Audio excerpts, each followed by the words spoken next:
Fala pessoal, hoje nós vamos falar de resistores. Lembrando que lá na aula passada a gente falou até um pouquinho de materiais, onde ele fala assim, ó, imagina que eu tenho um átomo do lado do outro, bonitinho, assim formando o que a gente chama de um cristal. Geralmente os materiais que conduzem a eletricidade são os materiais metálicos, e ele apresenta ali a sua rede cristalina, que são as organizações dos átomos um do lado do outro.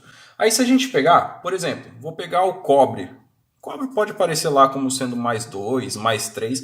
Vou colocar aqui que ele tem mais 2 elétrons na última camada. Se ele tem 2 elétrons na última camada, o que vai acontecer? Olha só, vai ficar aqui os elétrons livres. Tendo os elétrons livres desse átomo, desse outro átomo, desse outro átomo, desse outro átomo, assim como a gente falou na aula passada. Lá eu coloquei mais 3, mas aqui eu vou colocar mais 2, não tem problema nenhum. Os elétrons vão conduzir a eletricidade, que conduz a corrente elétrica que nós falamos com a movimentação dos elétrons. Então a gente colocou lá, corrente elétrica é o que a gente chama de I. O I é a corrente elétrica. E para que a corrente elétrica se movimente, para que os elétrons se movimentem, logicamente que eu tenho que ter uma força aqui, que eu chamei de DDP, que é a diferença de potencial. A DDP, diferença de potencial, nós vamos chamar de tensão. A tensão. No caso, a tensão, eu vou dar um nomezinho para ele de U. Alguns lugares vocês vão encontrar como sendo V, porque a unidade dele é volts, então é em V. Mas eu vou chamar de U.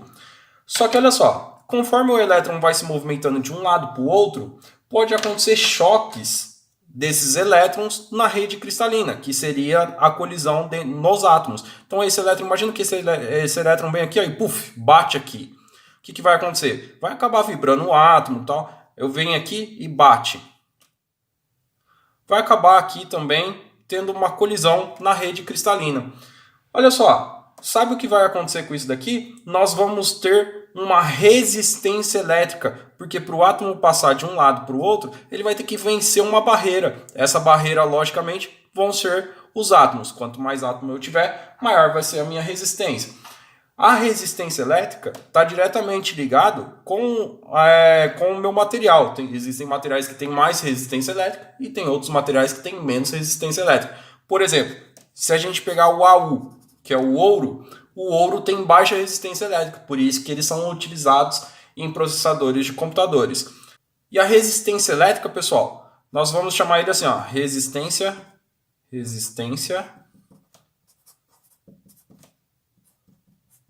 elétrica. Eu vou chamar ele de R. Nossa, professor, que original. Vamos chamar ele de R. Agora vamos colocar as unidades de cada um deles. Olha só, a corrente, nós temos que a unidade é o ampere. Lá do nosso sistema internacional, também vai ser ampere. Agora, a tensão vai ser em volts. Eu vou chamar esse cara aqui de volts. Agora o R, que é a nossa resistência, teve um carinha que estudou ele bastante, que é o George Simon Ohms. É um cara que é alemão e por isso que a gente vai chamar esse cara aqui, ó, essa unidade, de ohms. Só que ao invés da gente escrever ohms todas as vezes, a simbologia que a gente vai utilizar é tipo uma ferradurinha assim, ó, que a gente coloca, que é o ohms. E tem uma relação, pessoal, para a gente escrever aí um em função do outro. A gente tem que pensar assim, ó, que resistência é igual a tensão dividido pela corrente. E pessoal, esse carinha aqui, eu gosto de chamar ele de Rui. É a formulinha do Rui, que a gente associa a resistência elétrica com a tensão e a corrente.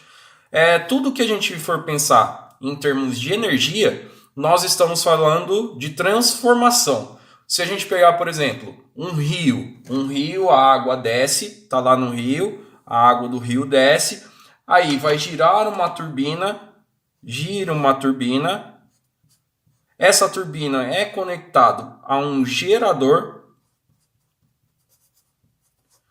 e esse gerador que vai gerar a eletricidade.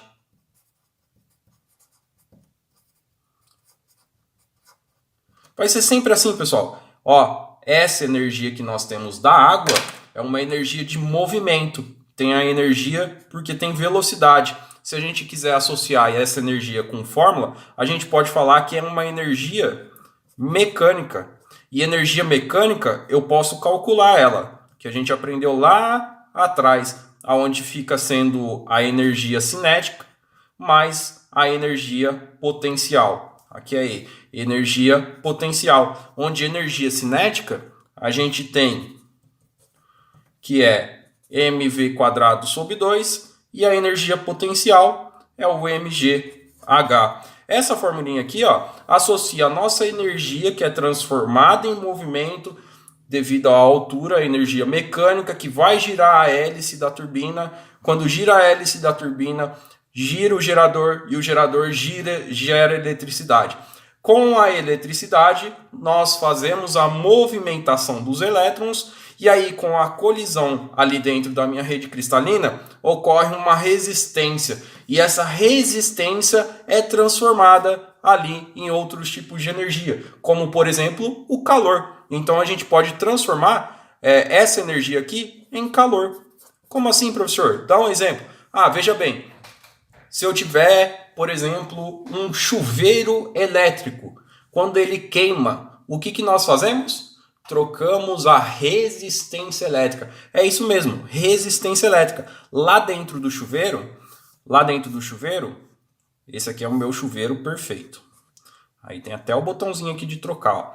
Lá dentro do meu chuveiro tem uma resistência elétrica. Na hora que passa a corrente elétrica aqui, a energia vai colidir com o filamento e esse filamento vai esquentar. Quando esquenta, eu deixo passar água e a minha água vai esquentar. Então é assim que funciona o chuveiro elétrico. Agora eu estou entendendo. Professor, tem mais algum outro exemplo? Tem, por exemplo, o ferro de passar roupa. O ferro de passar roupa, se a gente for ver, esse aqui é meu ferro de passar roupa. Nossa, ficou feio, vou redesenhar. Esse aqui é meu ferro de passar roupa, ó. Aí, ó, esse é o meu ferro de passar roupa. Aí, se você lá dentro também vai ter um filamento, esse filamento é passado uma corrente elétrica lá dentro, aonde esse filamento vai aquecer e aí a gente transforma energia elétrica em energia de calor. É essa energia que um dia já foi energia de movimento. Professor, mas todas as energias elétricas a gente é energia de movimento? Não necessariamente, pessoal.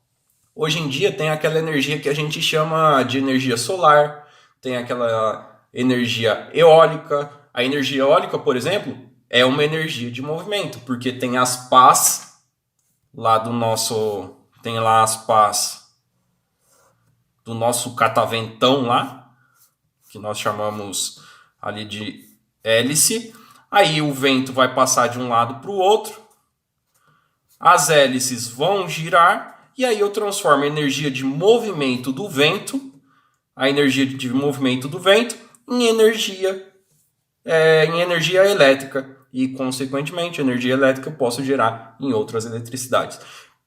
Professor, mas tem algum outro exemplo de energia que a gente pode transformar? Sim.